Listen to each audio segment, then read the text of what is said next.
community members accuse secrecy as SEC withdraws from $50 million debt box case. The chief technologist of Ripple and a well-known cryptocurrency lawyer have both spoken out against the SEC's handling of the debt box problem, claiming that the agency has overstepped its bounds. As new evidence of false claims emerges in the case, it becomes clear that the parties involved have suffered both financially and emotionally. This is especially true in light of the recent decision by the SEC to dismiss a $50 million fraud case against Debtbox and the company's admissions of making misleading statements. The XRP legal team, headed by John Dayton, has praised SEC Chairman Gary Gensler for his leadership.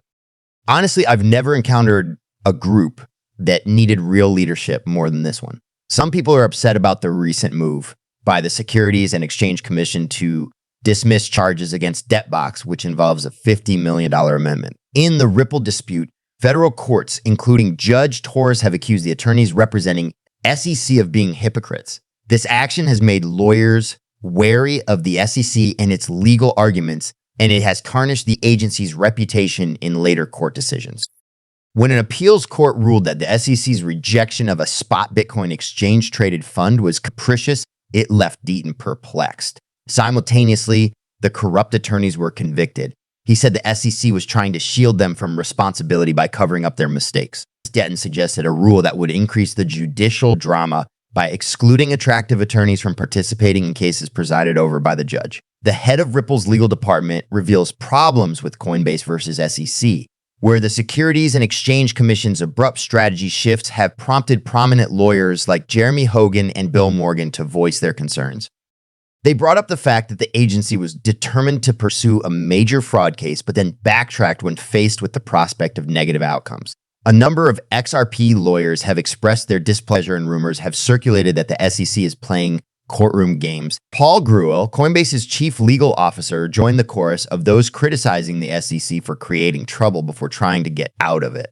Additionally, Ripple's CTO David Schwartz has accused the SEC of engaging in underhanded tactics regarding the Debtbox issue. What is the effect on the value in the market? The SEC may have acknowledged their error, but the consequences were swift and devastating, leading to a 56 drop in the value of the associated coin on the market. The situational details are important, but there is more to the lesson than that. According to John Dayton, it is crucial for SEC lawyers to keep in mind that they're dealing with real individuals and their livelihoods. This isn't just a matter of regulations. On the contrary, it is a just and fair system. This is about more than just the law. Actually, it's more of a demand that the SEC treat cryptocurrency businesses fairly and responsibly.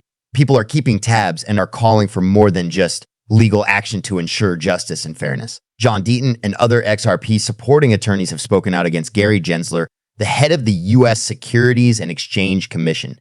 Attorneys for XRP, including SEC Chair Gary Gensler, have spoken out against the move by the SEC to dismiss the contentious Debtbox lawsuit. The move is an attempt to evade sanctions and penalties related to the company's alleged use of court fraud to secure a restraining order and asset freeze. In light of Judge Robert Shelby's show, because order in federal court fines for lying, the SEC has decided to dismiss the contentious $50 million fraud case that Debtbox was involved in. Specifically, the SEC has acknowledged that it made false statements in connection with the Debtbox case. The scandal that happened when Gary Gensler was in charge of the SIC has been attacked by John Dayton, an attorney who represents 75,000 XRP holders, and the chair of the Securities and Exchange Commission, Gary Gensler. He claimed that SEC lawyers had not demonstrated true devotion to the law in light of recent accusations against firms. In the Ripple case, Judge Torres characterized SEC as hypocritical, and he was one of several federal justices who harshly criticized the SEC. A federal appeals court found that the SEC's decision to reject a spot Bitcoin exchange-traded fund ETF was arbitrary and unjustified in the Grayscale case. The attorneys representing your organization acted utterly disinterested in the truth and the pursuit of justice, even though shocking truths that would embarrass any lawyer leader.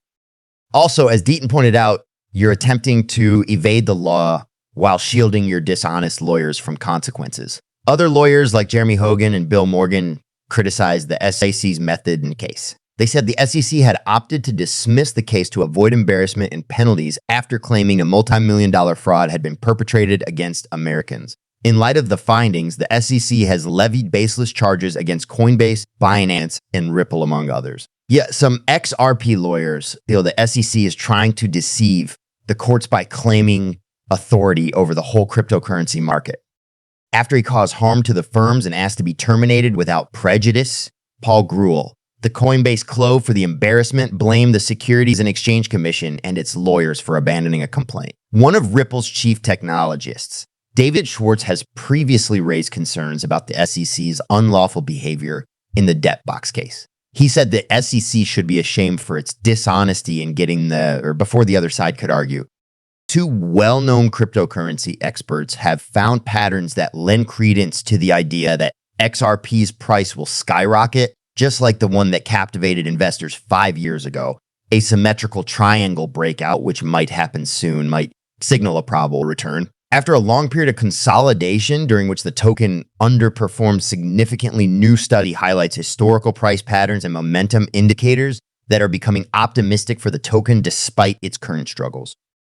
According to one market observer, XRP plotted a multi-year triangle very similar to the one it had made following its 2013 peak and the start of its bearish trend. Thanks to its structure, XRP was able to stay within its range until a significant price increase in 2017 added 4 zeros to its value.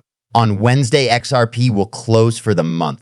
Our current attention is on the MACD symmetrical triangle. Ripple XRP's decline behind the current bull market triggered a recovery with a parabolic advance the last time we were within a symmetric triangle when the MACD indicator crossed above zero. On top of everything else, a new symmetrical triangle has emerged. However, the time spent crafting the aesthetically pleasing form is one of the most notable variations in this cycle. Will XRP likely experience another price increase? A second observer has stated that in order to set the stage for fireworks, the present version requires an ultimate capitulation wick. Surprisingly, a big downward wick did exist before to the 2017 euphoria when holders who were unhappy with the return began to give up. There will be one more chance to enter at a discounted price before the launch, according to the experts during the desperation period. The XRP wallet belonging to Chris Larsen, the chairman of Ripple, was recently stolen for a total of $213 million. Binance has frozen $4.2 million worth of XRP from that wallet. In a post that he made on X last night, Binance CEO Richard Tang revealed this information. The team claims that they were able to uncover the issue that was affecting Larsen's account at an early stage and successfully freeze the portion of the assets that the hackers intended to move through the Binance platform in order to launder. That's all for now.